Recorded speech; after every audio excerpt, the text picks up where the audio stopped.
Viewers, প্রীতি ও শুভেচ্ছা নিন। এ মুহূর্তে বেশ কিছু গুরুত্বপূর্ণ আপডেট নিয়ে উপস্থিত হয়েছি। দেখুন, ডিসেম্বর মাসের ৭ম ধাপ এবং এপ্রিলের বেতন প্রস্তাব মন্ত্রণালয়ে, অর্থাৎ একসাথে ডিসেম্বর মাসের ৭ম ধাপ এবং এপ্রিলের প্রস্তাব মন্ত্রণালয় ইএমআই সেল থেকে পাঠানো হয়েছে বলে দাবি করা হয়েছে।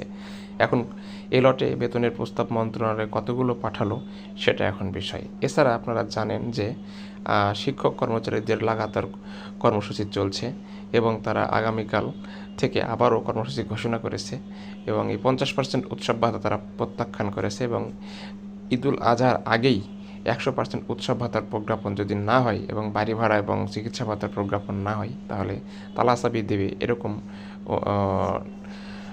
দাবিও তারা কিছুক্ষণ আগে দেখলাম শিক্ষক নেতারা করলেন। তো এখন প্রশ্ন হচ্ছে যে ডিসেম্বর মাসের ৭ম ধাপ এবং এপ্রিলের বেতন নিয়ে যা জানা গেল সে বিষয়ে এই ভিডিওতে কথা বলবো। পুরো ভিডিওটি না টেনে মনোযোগ সহকারে দেখুন, তাহলে বুঝতে পারবেন যে আসলে ঈদের আগে বেতন পাওয়া যাচ্ছে কিনা। ভিউয়ার্স, চ্যানেলটি যদি সাবস্ক্রাইব না করে থাকেন তাহলে অবশ্যই চ্যানেলটি সাবস্ক্রাইব করে রাখবেন, কারণ শিক্ষা সংক্রান্ত যে কোনো আপডেট আমরা সবার আগে দেওয়ার চেষ্টা করি। এছাড়া একটি লাইক, কমেন্ট, শেয়ার করে সকলকে ভিডিওটি শেয়ার করবেন।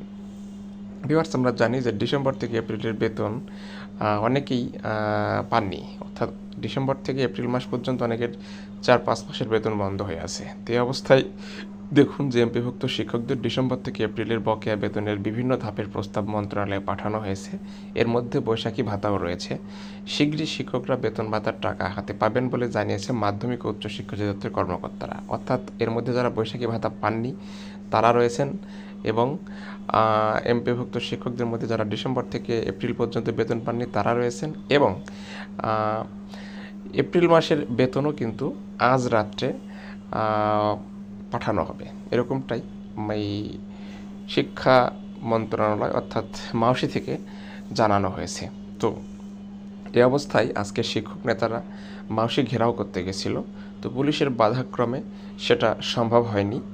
তো আপনারা জানেন যে মাওসির এক কর্মকর্তা অসুস্থ, যার জন্য সমস্যাটি হচ্ছে। তো দেখুন, এপ্রিলের প্রথম ধাপে মোট 3,78,907 জন শিক্ষক কর্মচারী বেতন ভাতার প্রস্তাব মন্ত্রণালয়ে চলে গেছে। এর মধ্যে 2,91,518 জন ও কলেজের রয়েছে 87,389 জন। ঠিক আছে, তো বিষয়টা বোঝা গেছে যে আসলে এপ্রিলে প্রথম ধাপে মোটামুটি 3,78,907 জন শিক্ষক কর্মচারী বেতন পাবেন। আশা করা যায় এগুলো ঈদের আগেই পেয়ে যাবেন। এপ্রিলের বেতন ঈদের আগে পাবেন, অবশ্যই মে মাসের নয়, ভুল করা যাবে না এখানে। অনেকে হয়তো মনে করতে পারেন যে মে মাসের বেতনও ঈদের আগে পাবেন। মে মাসের বেতন ঈদের আগে পাবেন এটা আমি আপাতত বিশ্বাস করি না। তো দেখুন, কর্মকর্তারা জানান ডিসেম্বর মাসের 7ম ধাপের 1,242 জন শিক্ষক কর্মচারী বেতন প্রস্তাব মন্ত্রণালয়ে গেছে। এর মধ্যে স্কুলের 859 জন এবং কলেজের 373 জন শিক্ষক কর্মচারী।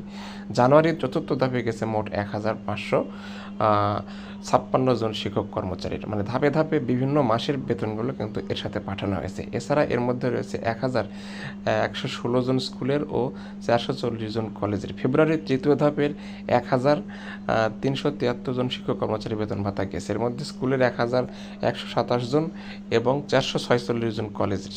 মার্চের 2য় ধাপের 573 জনের বেতনও কিন্তু গিয়েছে।